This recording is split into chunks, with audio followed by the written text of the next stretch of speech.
14절부터 우리 한 목소리로 읽겠습니다. 그리스도의 사랑이 우리를 강권하시는도다. 우리가 생각하건대 한 사람이 모든 사람을 대신하여 죽었은즉 모든 사람이 죽은 것이라. 그가 모든 사람을 대신하여 죽으심은 살아있는 자들로 하여금 다시는 그들 자신을 위하여 살지 않고 오직 그들을 대신하여 죽었다가 다시 살아나신 이를 위하여 살게 하려 함이라. 그러므로 우리가 이제부터는 어떤 사람도 육신을 따라 알지 아니하노라. 비록 우리가 그리스도도 육신을 따라 알았으나 이제부터는 그같이 알지 아니하노라.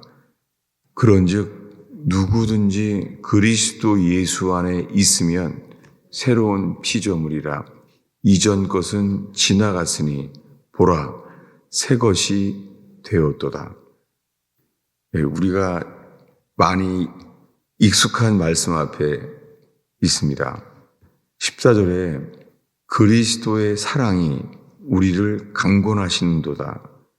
십자가에서 흘려지신 그 피, 그 피 속에 우리 대신 죽으신 손과 발에 못 박혀서 그 죽음의 고통 속에서 우리 죄 때문에 우리 죄를 해결하시려고 6시간 동안 손과 발에 못 박힌 그 고통, 그것이 그리스도의 사랑이죠. 그 사랑이 우리를 이끄시는도다. 여러분, 그 사랑, 우리의 삶이 우리 육신을 따라 육신에게 이끌리지 아니하고 그 그리스도의 사랑이 우리를 이끄시는 삶 되기를 축원합니다. 우리가 생각하건대 한 사람이 모든 사람을 대신하여 죽었은즉, 이 일이 십자가에서 이루어졌잖아요. 십자가에서 예수님은 우리 모두를 대신하여 죽었습니다. 한 사람이 모든 사람을 대신하여 죽었습니다. 그러므로 모든 사람이 죽은 것이라. 예수님이 십자가에 죽었을 때에 그 예수님의 죽음 안에는 우리 모두가 죽은 거라는 거예요. 이것이 세례죠. 세례는 예수님의 죽으심과 연합하여서 그 예수님의 십자가의 죽으심과 연합되는 것만이 그것이 세례가 구원이에요. 세례는 씻는 게 아니라 죽는 거예요. 그래서 침례가 맞죠. 근데 이 침례란 단어가 사라지고 세례의 단어가 오히려 오해가 되죠. 세례는 씻는 거잖아요. 세탁, 세차, 씻는 거잖아요. 이렇게 바뀌었어요. 씻는 것은 먼저 일어난 일이 세례가 아니라 침례, 죽어야 돼요. 주님은 죽은 자를 다시 살게 하시고 우리를 씻게 해주세요. 근데 죽지 않은 채로 씻으면은 여전히 그것은 육신이죠. 저는 이 점에 대해서 계속 이 말씀을 전하고 있어요. 수많은 사람들이 예수 믿는다는 거예요. 다 예수 믿는데요. 그런데 주님은 우리들을 알게 하세요. 뭐냐면 예수님을 믿는데 우리 자신을 믿는 경우가 정말 많아요. 이것은 어쩔 수가 없어요. 예수님의 12제자도 3년 동안 예수님을 따라다녔습니다. 직장도 내려놓고 예수님만 따랐어요. 3년 동안. 근데 그렇게 따랐는데 3년 동안 알게 됐습니다. 저분은 그리스도, 하나님의 아들이에요. 3년 동안 그 기적을 알면 알수록 많은 기적을 경험한 12제자는 알았잖아요. 저분은 그리스도, 하나님의 아들이에요. 그런데 죽기 전날 밤에 오늘 밤 너희들은 다 나를 버리리라 라고 말합니다. 그때 제자들은 말합니다. 우리는 주를 버리지 않습니다. 이게 뭐예요? 주님은 말하면 그대로 되는 하나님의 아들이에요. 그분은 창조주 하나님과 동등한 분이에요. 그분이 버릴 거라는 거예요. 그때 드러난 것이 자기를 믿는 삶이 드러났습니다. 그 베드로가 제일 강하게 말하죠. 베드로가 너는 이 새벽닭이 올 때까지 3번 나를 부인하리라. 안 믿죠. 그럴 리가 없습니다. 제가 당신을 부인할 리가 있나요? 주님이 말씀하시면 그대로 되잖아요. 그때 알게 된 것은 우리가 예수를 믿는다고 하면서 우리 자신을 더 믿는구나. 여러분, 이것이 자기 믿음이에요. 놀랍게 십자가에 죽기 직전에 주님이 12제자를 왜 이렇게 낮추시고 그리고 육신을 따라서 다 도망가게 됐잖아요. 이것을 주님은 포기하셨습니다. 다른 사람들이 아니라 3년 동안 예수를 따랐던 12제자들이 예수를 버리고 도망갔습니다. 이것은 12제자를 통하여 우리 모두를 알게 하시는 거죠. 우리가 예수를 믿는다고 하는데 우리가 이 육신을 따라 살게 된다는 것은 우리가 성령을 따라 살 수 없다는 거예요. 그래서 옛날 사람들은 육신에 대한 교훈을 제자 훈련에 늘 가르쳤어요. 근데 오늘날에는 거의 없어졌어요. 그러면 육신을 따라 육신에 대한 교훈이 없어졌다는 것은 여전히 육신을 따라 살고 있다는 거죠. 그래서 이 말씀을 계속해서 반복하고 집중하고 있습니다. 그리고 누군가가 내가 주인이구나. 내가 육신을 따라 살아오고 있는 크리스찬이구나. 이걸 깨닫게 되는 제단 되기를 축원합니다. 저는 여기에 주님이 이것을 전하도록 깨닫게 해 주셨죠. 15절에 그가 모든 사람을 대신하여 죽으심은 예수님이 모든 사람을 대신하여 죽었어요. 그래서 대속이라 대신 죽었다는 거예요. 우리 보러 죽으라고 하지 않고 대신 죽은 것을 먼저 보이셨습니다. 대속물로 죽으셨어요. 그런 이유는 살아있는 자들로 하여금 다시는 그들 자신을 위하여 살지 않고 이렇게 되기 위한 거잖아요. 여러분이 새벽에 모여있는 우리가 다시는 우리 자신을 위하여 살지 않고 오직 그들을 대신하여 죽었다가 다시 살아나시니 부활하신 주님, 부활하신 이를 위하여 살게 하려 함이라. 여러분 지금 이 두 말씀 사이에 긴 다른 이야기를 했어요. 왜냐하면은 우리가 예수님이 우리를 위해 죽었잖아요. 이걸 믿는다면 다시는 우리 자신을 위하여 살지 않고 오직 죽은 자를 다시 살아나게 하신 분, 그 부활하신 분을 위하여 살게 하려 함이라. 이것이 세례고 이것이 구원이잖아요. 그런데 16절에 그 다음에 이 말씀이 이해가 안 됐어요. 이 말이 여기 왜 들어가지? 16절에 그러므로 우리가 이제부터는 어떤 사람도 육신을 따라 알지 아니하노라.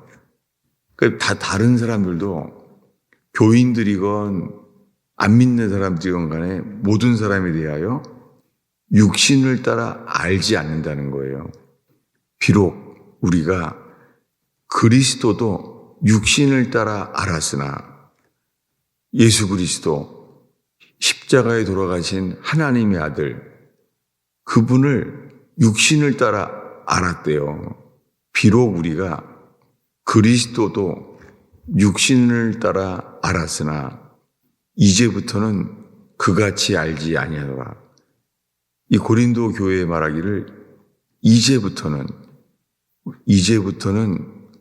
그같이 알지 아니하노라. 그리스도도 육신을 따라 알았었다는 거예요. 그리스도를 아는데 육신을 따라서 알았었다는 거예요. 17절에 말하기를 그러므로 누구든지 그리스도 안에 있으면 새로운 피조물이라. 오늘날 수많은 사람들이 다 그리스도를 알고 믿는다는 거예요. 근데 지금 누구든지 그리스도 안에 있으면, 여러분, 어떻게 우리가 그리스도 안에 있을 수가 있죠? 그리스도 안에, 그 안에 있으면 새로운 피조물이라는 거예요. 그리스도 안에 있으면. 탕자가 아버지 집에 돌아왔습니다. 아버지 집에 돌아왔을 때 그는 아버지의 사랑 안에 들어왔잖아요. 그래서 그는 말합니다. 나는 아버지라고 부를 자격이 없습니다. 나를 품꾼의 하나로 여기소서. 근데 아버지는 그의 사랑을 나타내요. 그는 아버지에 대해서 너 다시 나가면 어떡하지? 그런 거 생각하지 않았습니다. 너 다시 또 재산 받으러 온 거 아니야? 놀랍게 그 얘기 하신 일이 제일 좋은 옷을 입히고 그리고 새 옷을 입힌 다음에 반지를 끼웁니다. 반지를 끼우고 새 신을 신겨요. 세 가지. 제일 좋은 옷 그리고 반지. 이 반지는 아들을 나타내는 신분이에요. 다들 아는 거예요. 반지를 끼면 저 사람이 이 집 주인이구나. 주인 아들이구나 라고 알았습니다. 놀랍게 세 가지로 확인이 키워주세요. 주님이 뭐냐면 구원이 그의 신분이 회복되는 것이죠. 우리는 품꾼이라고 부르는 게 좋겠습니다. 나는 아버지 아들이라고 할 자격이 없습니다.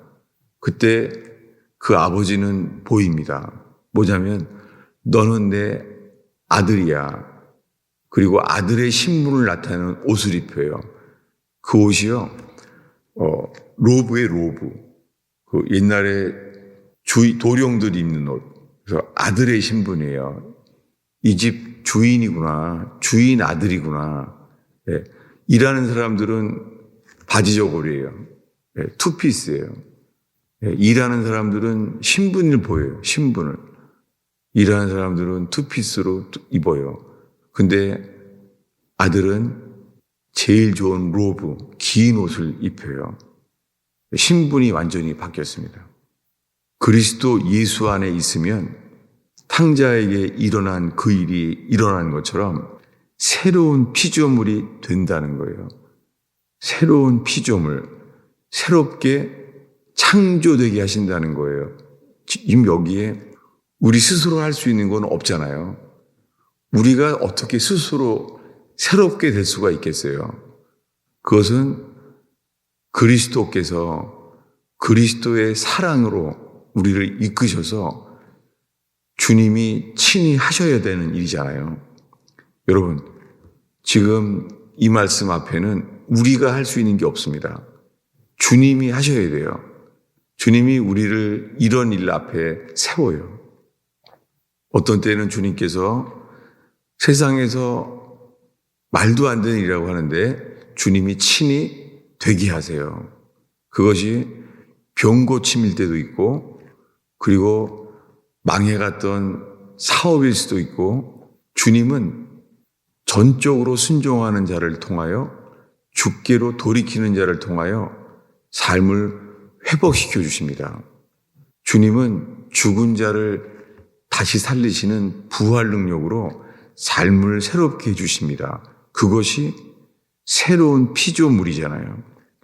이것은 점점 새롭게 되는 게 아니라 새롭게 됐다는 거예요. 새로운 창조물이 되었느니라. 네. 이게 피조물이라니까 창조된 거예요. 피조물이라는 단어보다 창조물이라는 말이 맞죠. 새로운 창조물이라. 이전 것은 지나갔으니 보라 새 것이 되었도다. 아담 안에서 받은 생명은 옛 것이었습니다. 선악과를 먹은 죄성, 이 타락한 본성에서 나오는 것은 주님이 십자가에 죽어서 부활 생명으로 인하여 새롭게 하시려고 하시는 것. 여러분, 이 구원이 이루어지는 제단되기를 축원합니다. 그리고 예수의 이름과 십자가에서 이루어 놓으신 일이 전파되는 곳마다 이 새 생명, 새롭게 되는 피조물이 일어나는 구원 역사에 쓰임받는 교회와 저희 되기를 축원합니다. 기도하겠습니다. 아버지 하나님, 저희의 삶을 새롭게 하시는 주여, 주님, 우리의 모든 죄를 씻으시고 다시 새 생명을 주시는 주를 찬양하나이다. 십자가에서 친히 이루시고 그 부활 생명으로 말미암아 우리를 새롭게 하시는 주의 놀라운 역사를 보게 하옵소서. 누리게 하옵소서. 전파되게 하옵소서. 주님, 이 아침에 우리가 기도할 때 주님, 오 주님, 주님만을 바라보나이다. 사시는 주여, 우리 힘으로 이루려고 하는 신의 산으로 올라가지 않게 하옵시고 다 이루었다고 자기를 계시하시는 골고다의 주님 인도하여 주옵소서. 예수님의 이름으로 기도하였습니다.